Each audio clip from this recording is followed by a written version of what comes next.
My beautiful, lovely people. It is I, your Bostonian host, your steward of Gundor, your viceroy of the Trade Federation, SuperCliff, and we are back with another fantasy book review. Let's get that hype train pumping. Choo choo! And coming right out of the floodgates for the very first time is Evan Winter's The Rage of Dragons, which is the first book to the Burning series.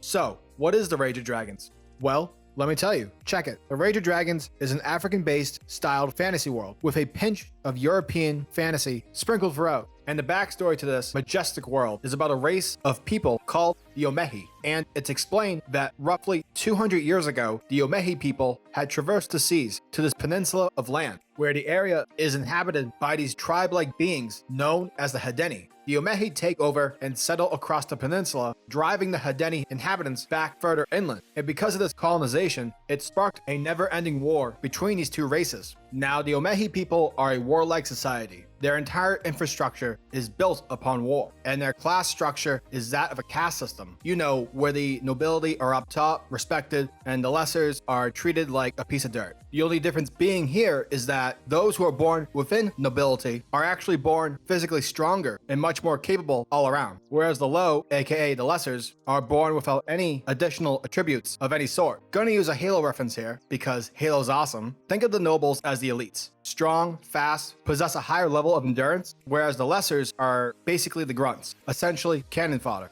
And that's where we get into the book's magic system. There are two main classes, the Gifted and the Ungumai? Question mark? Yeah, I have no idea how to say that, so there it is. Now, the Gifted are females, and 1 in every 1,000 women have the power to call down dragons. And yes, there are dragons in this book, in case that wasn't obvious enough. And the second class, called is a male class, where 1 in every 100 men is able to magically transform himself into a bigger, stronger, faster, killing machine. Yep, they become Doomsday for a minute. Also, a Gifted can use her skills to empower these guys during combat, providing them with an extra boost. Okay, so now that I've covered the backstory and the rules and structure of how this world works, it's time that we focused on the story. And throughout this book, we follow the character of Tao, a young man, I think he's 15, but I digress, who's part of the lesser class. And unlike many others in his age, Tao has no desire to join the war effort. Instead, the dude just wants to chill and farm. You know, like Thanos. But unfortunately, some bad shit happens, and those dreams of peace and love are forever gone. For Tao is now on the path of vengeance. And this book was amazing. God, this book. Yo, let me tell y'all something. This book was amazing. I am so impressed with Evan Winter's craft that I'm actually jealous. Jealous in the fact that this is the man's first book, and what he wrote here is incredibly awesome. So awesome that in no way will I ever write something so authentic. The Rage of Dragons is fast-paced, well-rounded. I never felt at any point throughout this book where I felt sluggish or bored with what was going on. Each page kept me extremely entertained. Heck, entertained is an understatement. Legit, for a majority, I felt that I was actually in this book, watching all these events play out in real time. And that's a testament to Evan's fantastic writing. When it comes to the main character of Tao, you totally understand his thought process. You sympathize with his views/desires, along with all the other cast of characters. I can confidently say that there was not one person in this book where I didn't know where they were coming from. Tao and everybody's reasons feel earned and completely justified. And as I mentioned earlier, this is a revenge tale. And one of the issues a revenge plot can have is that if the person or persons your protagonist is after are not characters who you immediately hate upon their introduction, then the pinnacle of that revenge plot will not reach its maximum effectiveness. Like, imagine you were watching Ridley Scott's Gladiator, and you didn't viciously hate Joaquin Phoenix's portrayal of Commodus in that movie. It would be safe to say that your interest wouldn't have grabbed you as much as it did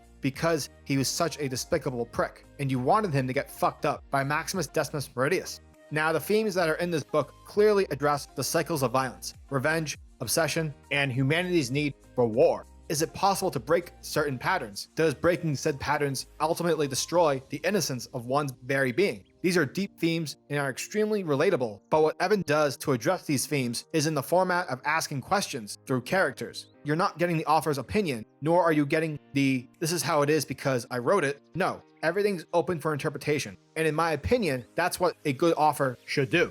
Good job, Evan. I would say that the one flaw that this book has, which really isn't even the book's fault, is that they say it's a mixture of Gladiator meets Game of Thrones. Yeah, I wouldn't agree with that, In reality, this book is Gladiator meets Spartacus. Not a big deal, but hey, I figured I put it out there. Overall, The Rage of Dragons is a must-read for fantasy readers, and I can almost guarantee that not only will fantasy readers love what Evan Winter has crafted, but non-fantasy readers will enjoy this book and appreciate its story and its themes. This book is so dope that I'm going to leave a link in the description below where you can purchase The Rage of Dragons if your heart's desire. And I will also post another link to where you can pre-order Evan's second book, Fires of Vengeance, which is set to release later this November. And OMG, would you look at that cover? It's mighty sexy.